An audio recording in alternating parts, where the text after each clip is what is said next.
Golden Axe 3 released in 1993 for the Sega Mega Drive in Japan, while North Americans got it on the short-lived Sega Channel Online gimmick a couple years later, and has since seen numerous re-releases since then. It's the sequel to Golden Axe 2, which is the sequel to the classic Golden Axe game that most Sega players seem to have warm, fuzzy feelings over. And if you're one of those folks who enjoyed the first two Golden Axe games tremendously on the Genesis, then you'll probably enjoy this one too.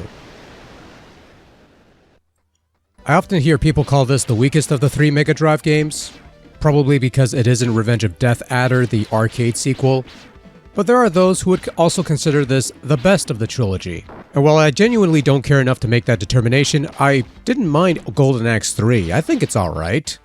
If nothing else, it at least tries to be somewhat different from what came before, which is more than what I could say for Golden Axe 2, which was basically a retread of Golden Axe 1 with a few new graphics and new music and a couple tweaks here and there. Even though I actually prefer Golden Axe 2 over Golden Axe 1. But anyway, that's besides the point. So to start off, you're given 4 new characters to play with the only remaining original member, Julius Thunderhead. By the way, if I'm mispronouncing these names, I would like to stress that I don't care. More of a figurehead figure, guiding these 4 characters or whoever you choose along the way. The 4 characters fill the archetypes of the original: your axe handler wannabe, your Tyrus Flare wannabe, the slow wrestler type brute, and a panther dude who bites people. That last one sounds kinda cool. The other characters end up being bosses you fight later down the road if you take a certain path, and that affects the ending you get because there's 2 endings in this game, a good ending and a bad ending. Not that it really matters. There's also a versus mode where you pick a character and fight other characters and stuff like that. And of course, 2 can play this Golden Axe the third game, obviously, in 2-player co-op. So you move to the right, you beat up some looks and occasional dwarven thieves to get some potions and food, mount an animal to use their special ability for about a couple seconds before you're knocked off the animal and it flees, that sort of thing.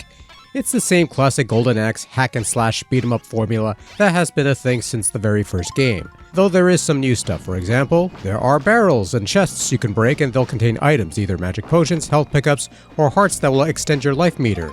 There are slaves to rescue, and every 5th slave freed will net you an extra life. You've got some new moves, including some double team moves in the 2-player mode, a double jump that I didn't find much useful or quite frankly forgot about at times, a new block feature that may or may not work, but it's the thought that counts.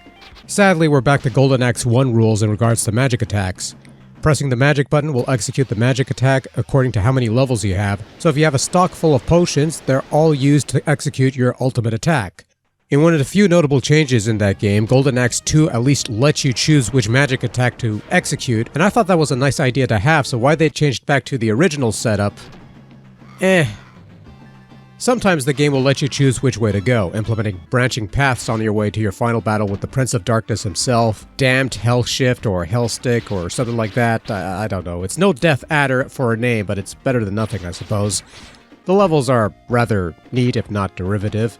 Riding a cart, a tried-and-true beat-em-up staple, another volcanic setting, a giant eagle, fun times. And the usual villages and forests and stuff. The branching paths and subsequent multiple endings help in mixing things up a bit, so you're not always playing the same game twice, just most of the time because there's so few of these levels, but it's a beat-em-up, not a grand sprawling epic adventure or anything like that, and it's the 3rd game in a beat-em-up franchise, which is why they usually try to be a bit more experimental in their mechanics. Final Fight 3, Streets of Rage 3, Golden Axe 3, usually bold enough to try new stuff and whether it works or not, well, your mileage may vary in that regard. And while Golden Axe 3 has some ideas for going for it, it's still the same Golden Axe formula. You've got some grunts to beat up, they get reused. You'll fight some bosses that will also eventually get reused. The main characters that end up not getting chosen by the player are repurposed as bosses, so they get reused. Though to be fair, there is a storyline reasoning behind this. The other characters are cursed and you're basically fighting to free them from the curse. At least they're not reskins pretending to be other people like, say, another certain Sega beat-em-up, but I digress. The little people have new and inventive ways of stealing your wares between stages, and that's something, I guess?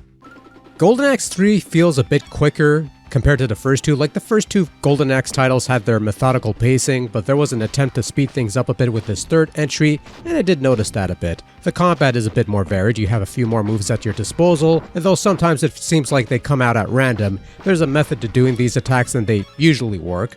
Control is typically responsive, functional, blocking doesn't quite work as well as it should, but beyond that it's fine. I do feel that sometimes the collision detection can be a bit spotty at times, but other than a few missed shots here and there, it's not a total lost cause.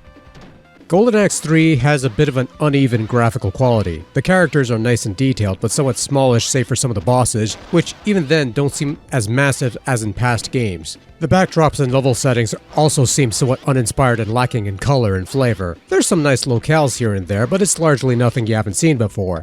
Wasteland settings, village settings, forest settings, it all looks a bit flat and lifeless, which for a game released in '93 on the Mega Drive is somewhat depressing. Audio is also a bit of a mixed bag. Much like the first two games, sound effects aren't exactly amazing, a combination of old, recycled sounds that were weak to begin with, compounded with some new sounds that are less than inspired. As far as the game's soundtrack is concerned, I like the first stage music, one of the boss themes, maybe one or two others, but the rest of it sounds like they were pulled from the Mega Drive stock music library. They're not bad tunes technically, but most of them feel extremely out of place for this sort of setting. Again, a bit of a mixed bag in that regard. Overall, Golden Axe 3 is, well, it's Golden Axe 3. It's the same classic Golden Axe gameplay with some bells and whistles added to make it unique from the other two games, which felt a bit samey at times.